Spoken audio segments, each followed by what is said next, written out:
জাতীয় সংসদকে সরকার সকল কর্মকাণ্ডের কেন্দ্রবিন্দুতে পরিণত করতে চায় বলে জানিয়েছেন এলজিআরডি মন্ত্রী মির্জা ফখরুল ইসলাম আলমগীর।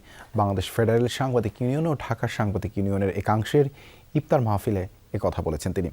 একই অনুষ্ঠানে তথ্যমন্ত্রী জহিরুদ্দিন স্বপন বলেন, গণতান্ত্রিক সংস্কৃতিতে মব কালচারকে কোনোভাবেই প্রশ্রয় দেয়া যাবে না।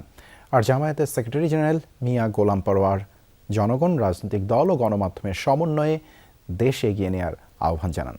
আজকের অনুষ্ঠানের প্রধান অতিথি সদস্যদের নিয়ে ঢাকা সাংবাদিক ইউনিয়ন ও বাংলাদেশ ফেডারেল সাংবাদিক ইউনিয়নের একাংশ জাতীয় প্রেস ক্লাবে আয়োজন করে এই ইফতার মাহফিলের। যোগ দেন ক্ষমতাসীন দলের মহাসচিব ও স্থানীয় সরকার মন্ত্রী মির্জা ফখরুল ইসলাম আলমগীর, তথ্যমন্ত্রী জহিরুদ্দিন স্বপন ও জামায়াত ইসলামের সেক্রেটারি জেনারেল মিয়া গোলাম পরোয়ার সহ বিভিন্ন রাজনৈতিক দলের নেতারা।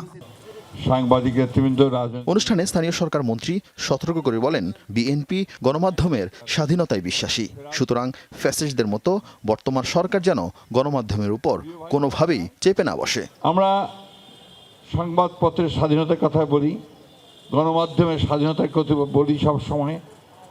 আমাদেরকে অবশ্যই সেটাকে বিশ্বাস করতে হবে এবং সেই বিশ্বাসে কাজ করতে হবে।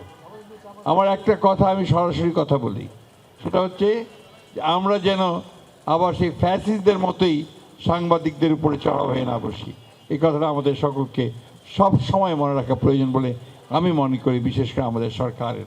এ সময় উদার গণতান্ত্রিক দেশ গঠনে সংসদকে কার্যকর করার কথা বলেন সরকারের এই নীতি নির্ধারক। সংসদকে সকল কর্মকাণ্ডের কেন্দ্রবিন্দুতে পরিণত করব, সেই লক্ষ্যে আমরা যেন এগিয়ে যেতে পারি। বাংলাদেশের রাজনীতিতে একটা নতুন সুযোগ সৃষ্টি হয়েছে। আসুন আমরা সবাই যারা গণতন্ত্রে বিশ্বাস করি, যারা লিবারেল ডেমোক্রেসিতে বিশ্বাস করি, যারা গণমাধ্যমে বিশ্বাস করি, তারা সবাই সেই সুযোগটাকে কাজে লাগিয়ে সত্যিকার অর্থেই বাংলাদেশকে একটা গণতান্ত্রিক, একটা উদারপন্থী একটা রাষ্ট্র হিসেবে আমরা প্রতিষ্ঠিত করি। অনুষ্ঠানে তথ্যমন্ত্রী মব কালচারকে কোনোভাবে আর প্রশ্রয় না দেওয়ার হুঁশিয়ারি দেন। গণতান্ত্রিক অর্জনকে একটি প্রাতিষ্ঠানিক রূপ দিতে হবে। কোনো প্রাতিষ্ঠানিক রূপ কোনো মব কালচারকে প্রশ্রয় দেয় না। আমাদের এখন প্রধান চ্যালেঞ্জ হবে অর্জিত এই গণতন্ত্র, অর্জিত এই ভোটাধিকার, অর্জিত এই সাংবিধানিক ধারা, এটাকে অব্যাহত রাখতে হবে। ইফতার মাহফিল থেকে রমজানের শিক্ষা কাজে লাগানোর আহ্বান জানান জামায়াতের সেক্রেটারি জেনারেল। জনগণ, রাজনৈতিক দল এবং গণমাধ্যম, এই তিনটির সমন্বয়ের মধ্য দিয়ে একটা রাষ্ট্র, একটা সমাজ, একটা সভ্যতার বিনির্মাণ ঘটে।